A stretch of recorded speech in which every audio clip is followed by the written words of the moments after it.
Welcome back to the next class, students. Now we are going to learn about right to constitutional remedies. Okay, right to constitutional remedies. Article 32. A writ is an order or command issued by court in writing under its seal. Okay, so fundamental right to consider remedies அப்படின்னா எ writ. So இது ரிட்னா எழுத்து மூலமாக வரல, பத்திரங்கள் இருக்கு இல்லையா, நீதிமன்ற பத்திரங்கள் இருக்கு இல்லையா. ஸோ நீதிமன்ற பத்திரங்களை தான் என்ன சொல்கிறாங்கன்னா ரிட் அப்படின்னு சொல்கிறாங்க.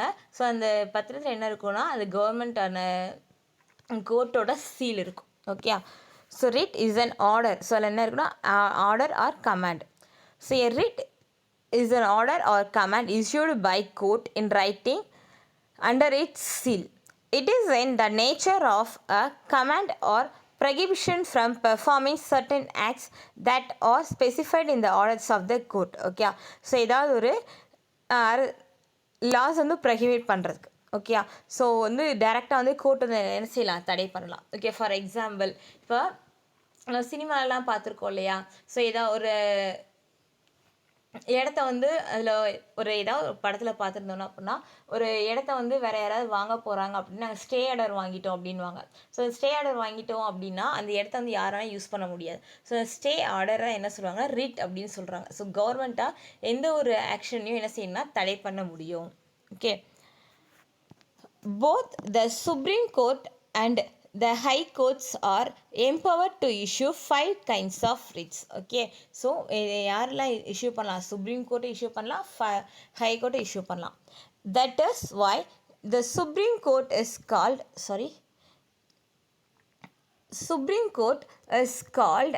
the guardian of the constitution. So இந்த ரிட் என்ன சொல்கிறாங்கன்னா guardian of the constitution அப்படின்னு யார் சொல்கிறாங்க, supreme court. According to Dr. Ambedkar, Article 32 is the heart and soul of the Constitution. So, நம்ம கான்ஸ்டியூஷனோட ஹார்ட் அண்ட் சோல் ஆன்மா எழுத Article 32. ஓகே, ஸோ 5 ரிட்ஸ் என்ன அப்படின்னா ஃபர்ஸ்ட் ஒன் ஹேப்பியஸ் கார்பஸ். ஓகே, நீங்கள் நிறைய படத்திலே கேட்டிருப்பீங்க.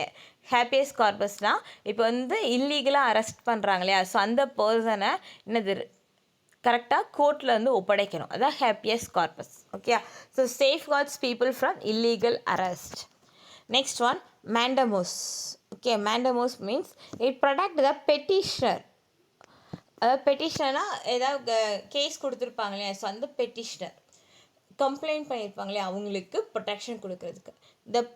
It protects the petitioner who requires legal help to get his work done by respective public authorities. Prohibition. It prohibits a subordinate court for acting beyond the jurisdiction. Okay, so subordinate court அதாவது supreme court, high court, அது கீழே உள்ள subordinate courts இருக்கு, district court அந்த மாதிரி இருக்கு இல்லையா. So அவங்க வந்து அவங்களுடைய ரூல்ஸ் அண்ட் ரெகுலேஷன்ஸை தாண்டி அவங்க ஏதாவது செயல்பட்டாங்கன்னா அது வந்து என்ன செய்யலாம், ப்ரொஹிபிட் பண்ணலாம். Next one certiorari. Okay, certiorari it quashes and order issued by a subordinate court by overstepping its jurisdiction. அதாவது சபார்டினேட் கோர்ட்டில் வரக்கூடிய கேசஸை மறுபரிசீலனை பண்ணலாம். ஓகே, அவங்ககிட்ட உள்ள அந்த ஆவணங்கள்லாம் சமர்ப்பிப்பாங்களே அதை வந்து அவங்க என்ன பண்ணலாம், திரும்பவும் மறுபரிசீலனை பண்ணலாம்.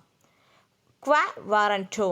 It prevents assertion of public office through illegal manner. அதாவது பப்ளிக் பில்டிங்கை எந்த ஒரு மோட்டிவுமே இல்லாமல் இல்லீகலாக அட்டாக் பண்ணுறது. ஸோ அதுலேருந்து அந்த பப்ளிக் பில்டிங்ஸை பாதுகாப்பாக வச்சுக்கதா quo warranto.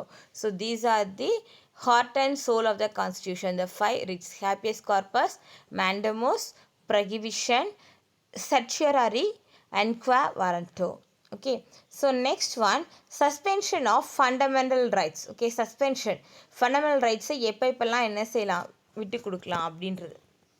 When the president makes a proclamation of emergency under Article 352, the freedoms guaranteed under Article 19 are automatically suspended. ஓகேவா. ஸோ இந்த ஏதாவது எமர்ஜென்சி டைமில் பிரசிடென்ட் வந்து எமர்ஜென்சி டைம் வந்து ஆர்டிக்கிள் 352 படி அதாவது 144 தலைவர் சொல்லுவாங்களே, ஸோ அந்த மாதிரியான சமயங்களில் இந்த ஃபண்டமெண்டல் ரைட்ஸ் வந்து செயல்படாது அப்படின்னு சொல்கிறாங்க. The president can suspend other fundamental rights through specific orders. This orders must be approved by the parliament. ஆனால் அதை வந்து சஸ்பெண்ட் பண்ணுறதுக்கு முன்னாடி பார்லிமெண்ட்லேருந்து என்ன செய்யணும், அதை பற்றின விஷயங்கள் கேதர் பண்ணிக்கணும், அவங்ககிட்ட வந்து அப்ரூவல் வாங்கிக்கணும். அப்ரூவல் வாங்கினா தான் அந்த 145 அதாவது எமர்ஜென்சி ஆர்டருமே இஷ்யூ பண்ண முடியும், அதே மாதிரி இந்த சஸ்பெண்ட் பண்ண முடியும், ஃபண்டமெண்டல் ரைட்ஸையும் சஸ்பெண்ட் பண்ண முடியும். Okay, so next one, first learn the what is the directive principles. Okay, and then learn the difference.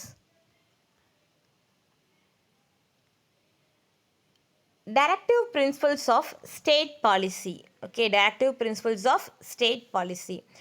The directive principles of state policy are enumerated in Part 4 of the Constitution from Articles 36 to 51. Okay, so the directive principles in the part like Part 4, Articles 36 to 51. So, ஞாபகத்தில் வச்சுக்கோ, fundamental ரைட்ஸ்ன்றது Part 3ல உள்ளது, directive principleன்றது Article Part 4ல உள்ளது. Okay, so the Constitution does not contain any classification of directive principles. However, on the basis of their content and direction, they can be classified into 3 broad categories: socialistic, Gandhian and liberal intellectual. These principles are not enforceable by the court. Okay, so இந்த directive principle இந்த policy வந்து court வந்து டைரெக்டாக சொன்னது கிடையாது. Okay, so இதை எதை base பண்ணியிருக்குன்னா சோசியலிஸ்டிக். ஓகே, சொசைட்டி டிபெண்ட் பண்ணியிருக்கோம். காந்தியன், ஸோ காந்தியன்றப்போ நமக்கு என்ன வரும், சுயராஜ்யம்ன்ற கான்செப்ட் வரும். நெக்ஸ்ட் வந்து நம்மளோட நாட்டு பொருட்களை மட்டும் பயன்படுத்தணும், ஸோ அந்த மாதிரி தாட் வந்து அதிகமாக வரும். ஓகே, நெக்ஸ்ட் வந்து அஹிம்சா, அந்த மாதிரி தாட்டுகள் வந்து ஃபாலோ பண்ணணும். Next liberal intellectual. ஓகே, ரொம்ப திறமை வாய்ந்ததாக இருக்கணும், அந்த மாதிரியான கேட்டகரிஸில் பிரிச்சுருக்காங்க. பட் இதுக்கு நம்மளுடைய கோர்ட் வந்து எந்த ஒரு பாலிசி பிரின்சிபலும் இஷ்யூ பண்ணது கிடையாது, கொள்கைகளும் கொடுத்ததில்லை. But they are the fundamental for the governance of the country. But அந்த கண்ட்ரியோட அட்மினிஸ்ட்ரேஷனுக்கு இது ஹெல்ப் பண்ணுது.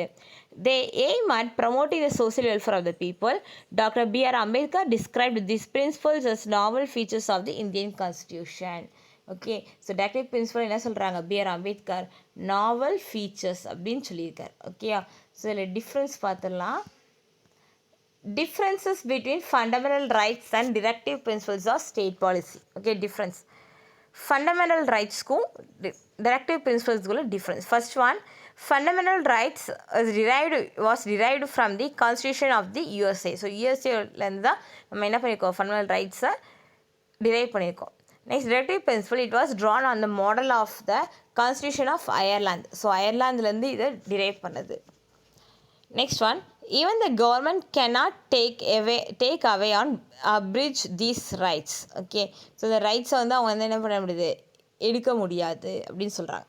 These are more instruction to the government. Okay, கவர்மெண்ட்டுக்கு நிறையா இன்ஸ்ட்ரக்ஷன்ஸ் கொடுக்குது. ஓகே, நான் ஃபண்டமெண்டல் ரைட்ஸ்னால கவர்மெண்ட்டுக்கு எந்த ஒரு இன்ஸ்ட்ரக்ஷன்ஸ் கிடையாது. ஸோ கவர்மெண்ட் வந்து மக்களுக்கு வழங்கக்கூடிய உரிமைகள், அவ்வளோதான். ஓகே, ஆனால் டைரக்டிவ் பிரின்சிபல்ன்றது is give a instructions to the government. Okay, third one, these are enforceable by a court of law. Okay, so சட்டப்படி இது வந்து என்னது உருவாக்கினது. Directive principles of state policy, these are not enforceable in any court. So court படி அது உருவாக்குனது கிடையாது. Next one, these have legal sanctions, சட்டப்படி உருவாக்கப்பட்டது. They have moral and political sanctions, so politicals மூலமாக மாரல் நெறிமுறைகள் தகுந்தாப்பில் உருவாக்கியது. This right strengthen political democracy in the country. So நாட்டோட டெமோக்ரஸியை வந்து இது ஸ்ட்ரென்தன் பண்ணுறதுக்கு ஹெல்ப் பண்ணுது.